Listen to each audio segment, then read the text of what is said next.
Carrying out a space mission is a complex and challenging operation, as most of you know, since you took part in it and sat in the control room in preparation for our mission. A mission control center was set up in Tel Aviv, where the scientific teams could monitor Eitan's conducting their experiments live. But none of them would have been possible without NASA Marshall Space Flight Center in Huntsville, Alabama. The payload and the Integration Center helped us design the experiments to their full potential, wrote the long and detailed crew procedures, and led the communication with the team during that mission. Crissy Canerday, the AX-1 mission payload lead at NASA Marshall Space Flight Center, was involved in each and every experiment conducted in the mission, which make her the best person to summarize it. Ladies and gentlemen, Crissy Canerday, please.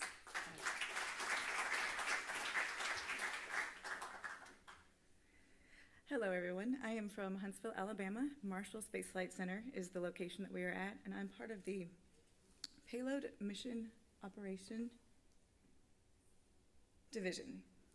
So we integrate all of the science on ISS at the moment. All of our national lab or NASA science goes through us. We integrate, we operate, we train, we take all of the visions of the scientists or the students and we make it reality. We get it in a procedure and a planning model that the crew can just click, open, and execute. Hopefully that simply. That's our goal. We also train the crew whenever we can on the science. We also train our cadre, our flight controllers, as you can see in this picture here. And we train each one of us, and we sit and operate console 24/7 to execute all of the operations. Currently, I am the Private Astronaut Mission Payload Lead. This is officially a position now. It was not before. It was one of our lessons learned. As these private astronaut missions come through, each one is dynamic, each one is unique, and we need someone to kind of integrate and coordinate and make sure our team knows what they're doing, knows what the intricacies are, knows what the crew needs while they're on orbit. I've also been a PACOM for 11 years. So the PACOM position is our Payload Communications Manager. This is the second best job in the world. First is obviously astronaut, but second is talking to the astronauts. So we communicate, we're your crew advocate. We're the ones listening to you guys just to see if you're tired, to see if this procedure is not working, anything we can do to make life better for you guys while you're up there. One of my favorite parts of this mission was how much hands-on science I got to experience. We plan missions 6 months at a time with 6 crew. It is packed full of science. We don't usually have time to meet with the scientists, to see their goals, their visions. Everything is quick, we're hurrying up, everyone has a budget, everyone has a contract. We're trying to get all the science done as much as possible in a short time as possible. But for this mission, it was a little different. Crew members brought their own science, they were invested, they knew the scientists. This piece of it was amazing for us. I'm not gonna say I have favorites, but maybe my favorite was the bottom left one.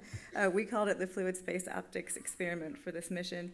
And it is not just because they let me play with the hardware and make a lens, but the excitement of this team and the personal connection this team had to one of the astronauts was something that I haven't experienced before in my 11 years.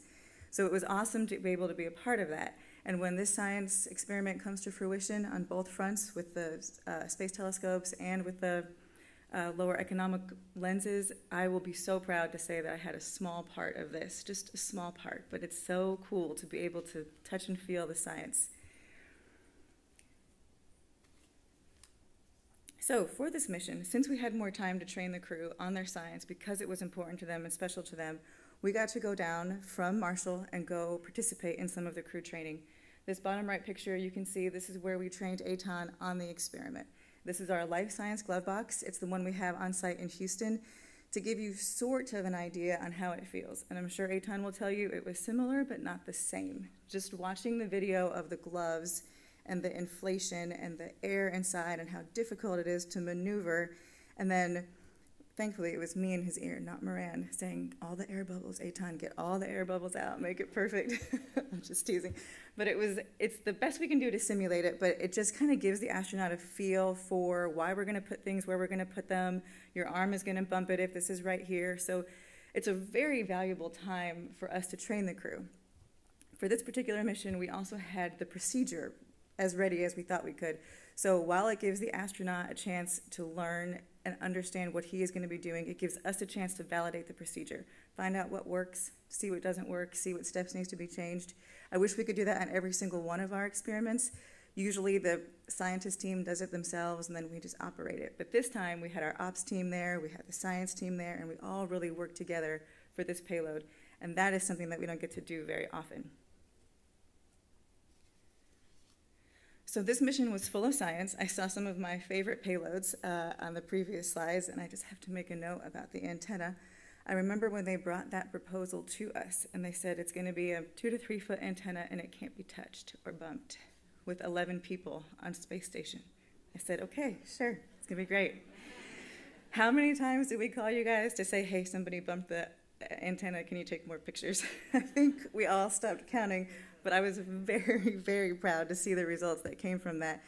That was pretty much all of their science. They woke up, took pictures of lightning, they worked all day on cell science in the life science glove box. These guys were going from morning until noon, or morning till night, just working hard all day. I remember telling Mark in one of his training classes that you guys are going to be so busy, you're going to need to schedule time to look out the window. So he did, but it was still science. It was still a payload. It still wasn't like, hey, go out, look out the window and have a good time. They were very busy, and it was amazing how much science they accomplished in such a short time.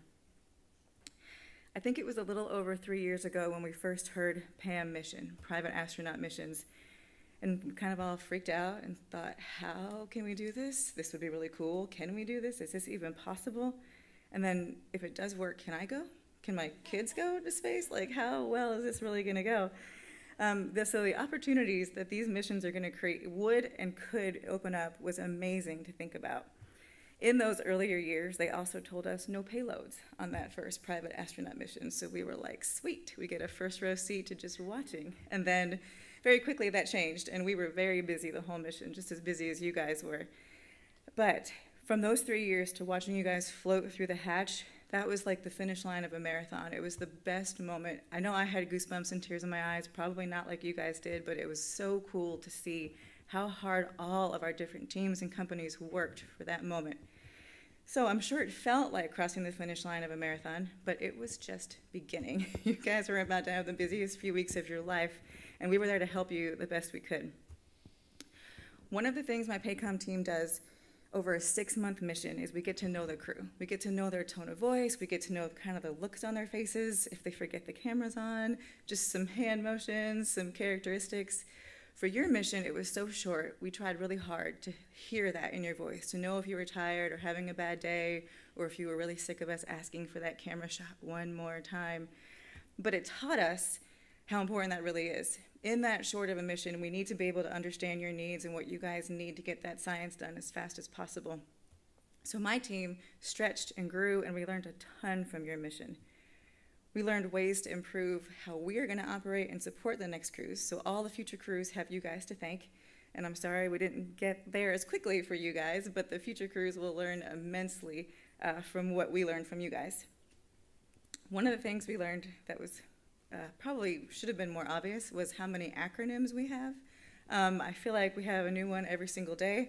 And you're going to compound that with you flying to station the first time, being in a foreign place, and we just keep throwing these acronyms at you like we expect you to know them. And then the other one that is my favorite is labeling. Every tool has to have a different name. You can't have 40 syringes that are slightly different and call them the same, so it is very important. But some of them don't make much sense. Like, for instance, our high torque locker tool. And I just asked you to go find that. And then after a few minutes of nothing happening, I was like, it's the long screwdriver. Got it. So we now know to say that all together and kind of package that call as one. So thank you for learning our growing curves, growing pains with us. But I know X2 and all the other private missions will thank you guys for this. So we definitely enjoyed this. This was a once-in-a-lifetime experience for you, and we got a front row seat. So we got to experience this whole mission with you guys, right with you guys doing the science. And one of our favorite things experiencing this with you was the handset when it was hands-free, and Larry had his hands in the glove box. all your pep talks were for us too. I know you probably didn't know it at the time, but we could hear everything. Focus, you can do this. We are thinking the exact same thing on the grounds. And it was great. It was great because we all just sat right there, like, you're right, we got it, we can do it. And we loved hearing the stories. Like, even when you're getting tired towards the end of the day, telling stories about when you used to cast and how precise it had to be. But it got me thinking, I'm wondering if when you were doing that years and years ago, if you ever thought those skills would be needed in space, if you ever thought you'd be using those skills in space. Like, what a cool thing. Like, we just got a front row seat to the coolest week of your life. So we don't get to experience that very often. I love that we got to experience that with you guys, but the best part is that we get to experience it at Marshall and Houston many more times. So I thank you guys very much for letting us be part of your mission and being part of the first private astronaut mission and teaching us how to do this better, how to open up space for everyone, how to keep these missions going. When Larry came through the hatch, no, I don't think anyone could have said it better. We're here to experience this, but we understand the responsibility to do it right. I think we all did it right. I think we showed the world that we did a great job and we're going to continue doing this, and I know I'm excited that I get to keep doing this. So thank you guys, and we appreciate everything you did for payloads and science and space for everyone.